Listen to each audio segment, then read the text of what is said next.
तो आज हम एक बहुत गहरे आध्यात्मिक संदेश को समझने वाले हैं। इसे बाप दादा का संदेश कहा जाता है। आप इसे एक तरह का अर्जेंट मेमो समझ सकते हैं।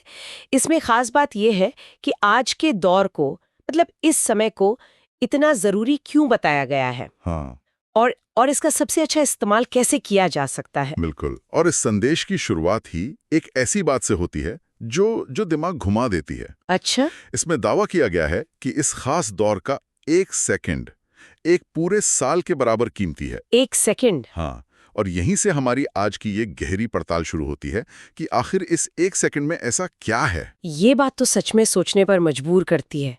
इसका मतलब तो ये हुआ कि अगर हम ध्यान ना दें तो हर रोज हजारों साल जाया कर रहे हैं। एग्जैक्टली। तो फिर सवाल उठता है, इस समय को इतना मूल्यवान, मतलब हीरे जैसा क्यों बताया गया है। तो संदेश में इसे पुरुषोत्तम संगम युग कहा गया है। पुरुषोत्तम संगम युग।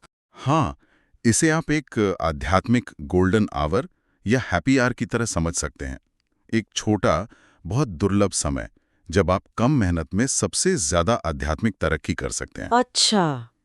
इसकी कीमत इसलिए ज्यादा है क्योंकि यही वो समय है जब परमात्मा से सीधा ज्ञान और शक्ति मिलने की बात कही गई है। और इसी समय के आधार पर पूरे भविष्य की, मतलब पूरे कल्प की तकदीर तय होती है। मतलब ये एक तरह का फाउंडेशन सेट करने का समय है। बिल्कुल। इसीलिए शायद इसमें एक नारा भी है, अब नहीं तो कब नहीं। ये सिर्फ एक कहावत नहीं लगती, बल्कि एक चेतावनी जैसी लगती है। सही पकड़ा आपने। ये एक तरह की, मतलब आध्यात्मिक अर्जेंसी है। इसमें यह भी कहा गया है कि ये वो समय है जब बिछड़ी हुई आत्माएं फिर से परमात्मा से मिलती हैं। अच्छा। तो ये सिर्फ ज्ञान लेने का समय नहीं है, बल्कि एक तरह का ईश्वरी पारिवारिक मिलन भी है।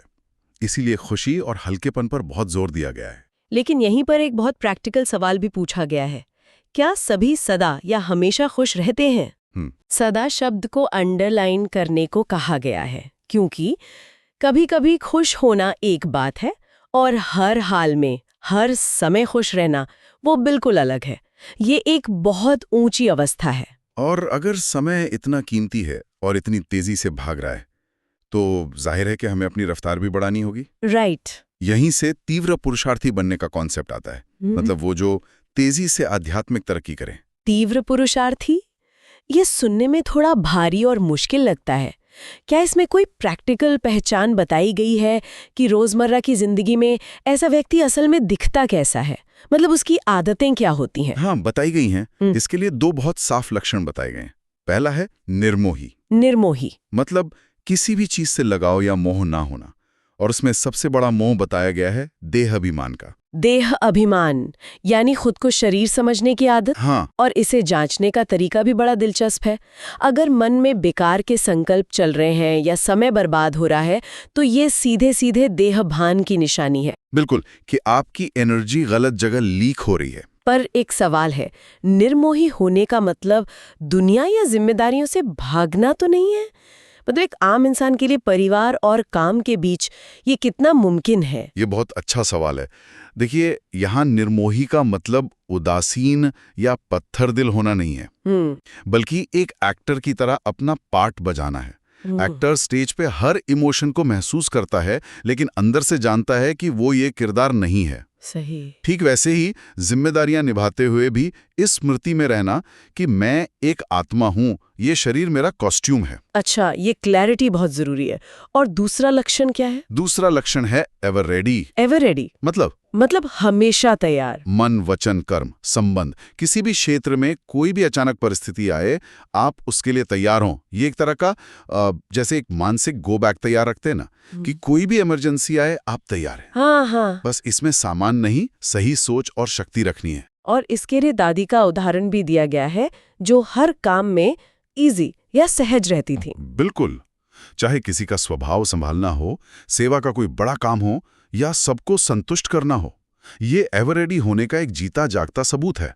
जब आप अंदर से तैयार होते हैं तो बाहर सब कुछ सहज लगता है। और तब सफलता एक संघर्ष नहीं लगती, बल्कि जन्मसिद्ध अधिकार की तरह महसूस होती है, जो आसानी से मिल जाए। चलिए, तो ये तो हो गई व्यक्तिगत तैयारी, लेकिन अपनी आध्यात्मिक पूंजी बढ़ाने के लिए क्या तरीके बताए गए हैं? यहाँ पर एक आध्यात्मिक बैंक अकाउंट का कॉन्सेप्ट दिया गया है, जिसे हमें भरना है। और इसे भरने के 3 तरीके हैं। अच्छा। पहला तो सीधा साधा है, स्वयं का पुरुषार्थ। ये आपकी अपनी मेहनत है, आपकी पर्सनल सेविंग्स। ठीक है, ये तो समझ आता है। बाकी दो क्या हैं? दूसरा तरीका है संतुष्ट रहना और सबको संतुष्ट करना। इससे पुण्य का खाता जमा होता है। इसे आप एक तरह का इन्वेस्टमेंट समझ सकते हैं, जिस पर आपको ब्याज मिलता है। इंटरेस्टिंग। आप दूसरों को खुशी देते हैं और उसके बदले में आपको पुण्य की शक्ति मिलती है, जो कई जन्मों तक काम आती है। और तीसरा है निस्वार्थ सेवा। जब आप बिना थके बड़े दिल से सबकी सेवा करते हैं तो बदले में आपको दुआएं मिलती हैं। ये दुआएं एक तरह का बोनस है या आध्यात्मिक आशीर्वाद जो मुश्किल समय में ढाल का काम करती हैं। पुरुषार्थ, पुण्य और दुआएं। हाँ, तो ये 3 खाते हो गए, पुरुषार्थ यानी सेविंग्स, पुण्य यानी इन्वेस्टमेंट और दुआएं यानी बोनस। संदेश में इन तीनों की नियमित जांच करने पर बल दिया गया है। अच्छा, तो अब तक हमने अपनी व्यक्तिगत तैयारी की बात की, कैसे खुद को मजबूत बनाना है, अपना खाता जमा करना है। लेकिन क्या ये सब सिर्फ अपने लिए है? नहीं। स्रोत कहता है बिल्कुल नहीं। और यहीं पर यह चर्चा एक बहुत बड़ा मोड़ लेती है। एकदम। यहाँ पर जिम्मेदारी का दायरा अचानक बहुत बड़ा हो जाता है। ये संदेश साफ कहता है कि ये तैयारी सिर्फ अपने उद्धार के लिए नहीं है, बल्कि विश्व परिवर्तन की जिम्मेदारी के लिए है। विश्व परिवर्तन। और यहाँ मास्टर ज्ञान सूर्य की एक बहुत सुंदर उपमा दी गई है। हाँ, जैसे सूरज बिना किसी भेदभाव के अपनी रोशनी और गर्मी सबको देता है, वैसे ही इन शक्तिशाली आत्माओं को दुनिया में दुख और अशांति के अंधकार में भटकती आत्माओं को सुख शांति की सकाश देनी है। सकाश शब्द को थोड़ा और खोलते हैं। इसका मतलब है वाइब्रेशंस या शुभकामना की तरंगे भेजना। और यहीं पे सबसे दिलचस्प बात आती है। अब तक सेवा का मतलब था बोलकर या कुछ करके ज्ञान देना, लेकिन अब मनसा सेवा पर विशेष जोर दिया गया है। तो मनसा सेवा का आइडिया आज की वाइब या एनर्जी की भाषा से मिलता जुलता है। जैसे कहते हैं ना कि किसी कमरे में घुसते ही वहां की वाइब महसूस हो जाती है। बिल्कुल। ये उसी को व्यवस्थ कॉन्शियसली बदलकर दूसरों में उम्मीद जगाने की बात है। हाँ, अपनी शक्तिशाली और शांत वृत्ति से माहौल को बदलना। दुनिया में जहां डर और निराशा फैली है, वहां अपने मन से खुशी और उम्मीद की लहर फैलाना। ये बिना कुछ बोले, बिना कहीं जाए भी की जा सकने वाली सबसे ऊंची सेवा है। तो अगर मिशन अब इतना सूक्ष्म और मानसिक हो गया है, तो क्या इसका मतलब ये है कि सेवा के पुराने तरीके जैसे प्रदर्शनी लगाना, मेले या कॉन्फ्रेंस करना अब उतने प्रभावी नहीं रहे? स्रोत इसी तरफ इशारा करता है। वो कहता है कि ये तरीके अब पुराने हो गए हैं। अच्छा। और इसके बजाय सेवा में नई खोज, नई इन्वेंशन करने का आह्वान किया गया है। मतलब आध्यात्मिक दुनिया में भी इनोवेशन और R&D की जरूरत है। हाँ बिल्कुल।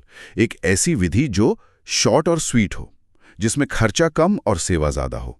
ये कुछ ऐसा ही है जैसे पहले बड़ी बड़ी फिल्में बनती थीं और अब 1 मिनट की वायरल रील उससे ज्यादा असर कर जाती है। कम समय में कम साधनों से दिल तक पहुंचने वाली कोई नई तरकीब निकालने की बात है। ये बहुत प्रासंगिक विचार है। तो सारी बात घूम फिरकर फिर से व्यक्तिगत तैयारी पर आ जाती है, उसी एवर रेडी अवस्था पर। हाँ, और उस अवस्था की चाबी है दृढ़ संकल्प। दृढ़ संकल्प। मन में ये पक्का निश्चय कि ये करना ही है और ये नहीं करना है। इस संकल्प में कोई ढीलापन या कंफ्यूजन नहीं होना चाहिए, क्योंकि जब बाहर हालात बिगड़ेंगे तो यही अंदर की दृढ़ता काम आएगी।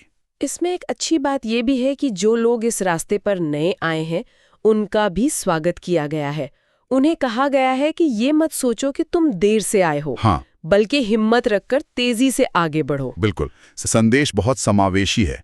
ये नहीं कहता कि मौका चला गया, बल्कि कहता है कि अगर ठान लो तो तुम भी मंजिल तक पहुंच सकते हो। तो अगर हम आज की पूरी चर्चा को समेटें तो सार क्या निकलता है? तो सार ये है कि ये स्रोत हमें एक तरह की आध्यात्मिक इमरजेंसी किट दे रहा है। ये कह रहा है कि समय बहुत कम और बहुत कीमती है। दुनिया के हालात बदलने वाले हैं, इसलिए अपनी व्यक्तिगत तैयारी यानी निर्मोही और एवर रेडी होकर सिर्फ अपने लिए नहीं बल्कि दुनिया को संभालने की एक बड़ी जिम्मेदारी के लिए करो।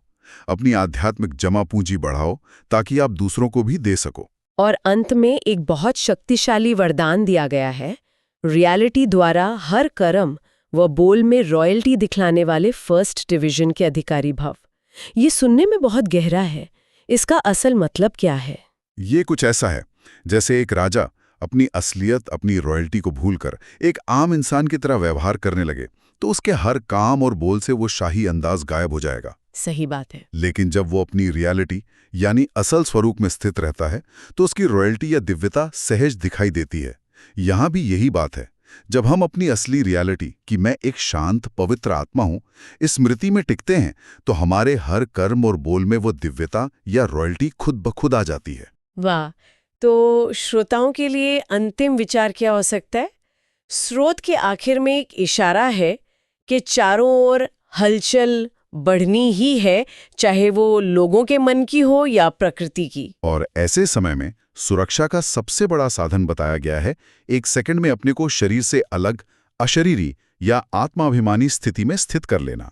ये हमारे लिए एक बहुत गहरा सवाल छोड़ जाता है कि आज के इस भागदौड़ और तनाव भरे जीवन में उस एक सेकंड के मेंटल एस्केप बटन को मास्टर करने की कला कितनी जरूरी हो सकती है। मान द्वारा निरंतर अपनी स्थिति को ऊंचा बनाने की प्रेरणा सब कुछ आज बाबा ने हमें दिया है। अगर आज की मुरली से आपको कोई विशेष प्रेरणा या स्वमान का अनुभव मिला हो तो उसे अपने जीवन में धारण करें और दूसरों को भी प्रेरित करें। अपने विचार या अनुभव कमेंट में साझा करें ताकि अन्य आत्माओं को भी शक्ति मिले। याद रखें, हर शुभ संकल्प ही विश्व कल्याण की सेवा है। ओम शांति। ओम शांति।